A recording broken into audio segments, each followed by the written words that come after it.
एक राजा था, उसे पढ़ने लिखने का बहुत शौक था। एक बार उसने मंत्री परिषद के माध्यम से अपने लिए एक शिक्षक की व्यवस्था की। शिक्षक राजा को पढ़ाने के लिए आने लगा।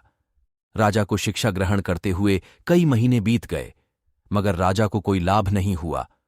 गुरु तो रोज खूब मेहनत करता थे, परंतु राजा को उस शिक्षा का कोई फायदा नहीं हो रहा था। राजा बढ़ा। परेशान गुरु की प्रतिभा और योग्यता पर सवाल उठाना भी गलत था, क्योंकि वो एक बहुत ही प्रसिद्ध और योग्य गुरु थे। आखिर में एक दिन रानी ने राजा को सलाह दी कि राजन, आप इस सवाल का जवाब गुरुजी से ही पूछकर देखिए। राजा ने एक दिन हिम्मत करके गुरुजी के सामने अपनी जिज्ञासा रखी। हे गुरुवर, क्षमा कीजिएगा, मैं कई महीनों से आपसे शिक्षा ग्रहण कर रहा हूं, पर मुझे इसका कोई लाभ नहीं हो रहा है। ऐसा क्यों है? गुरुजी ने बड़े ही शांत स्वर में जवाब दिया। राजन, इसका कारण बहुत ही सीधा सा है। गुरुवर, कृपा करके आप शीघ्र इस प्रश्न का उत्तर दीजिए।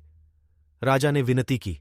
गुरुजी ने कहा, राजन, बात बहुत छोटी है, परंतु आप अपने बढ़े होने के अहंकार के कारण इसे समझ नहीं पा रहे हैं और परेशान और दुखी हैं।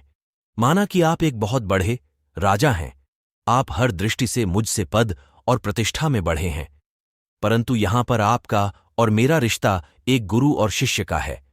गुरु होने के नाते मेरा स्थान आपसे उच्च होना चाहिए, परंतु आप स्वयं ऊंचे सिंहासन पर बैठते हैं और मुझे अपने से नीचे के आसन पर बैठाते हैं।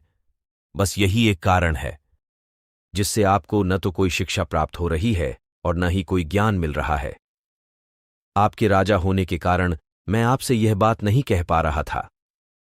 कल से अगर आप मुझे ऊंचे आसन पर बैठाएं और स्वयं नीचे बैठें तो कोई कारण नहीं कि आप शिक्षा प्राप्त न कर पाएं।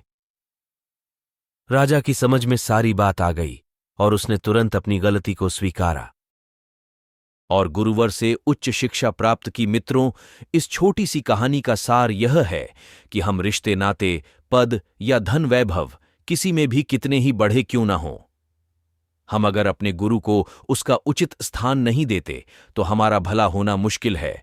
और यहां स्थान का अर्थ सिर्फ ऊंचा या नीचे बैठने से नहीं है। इसका सही अर्थ है कि हम अपने मन में गुरु को क्या स्थान दे रहे हैं।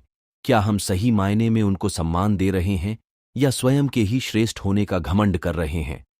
अगर हम अपने गुरु या शिक्षक के प्रति यह भावना रखेंगे तो हमें उनकी योग्यताओं एवं अच्छाइयों का कोई लाभ नहीं मिलने वाला, और अगर हम उनका आदर करेंगे, उन्हें महत्व देंगे, तो उनका आशीर्वाद हमें सहज ही प्राप्त होगा।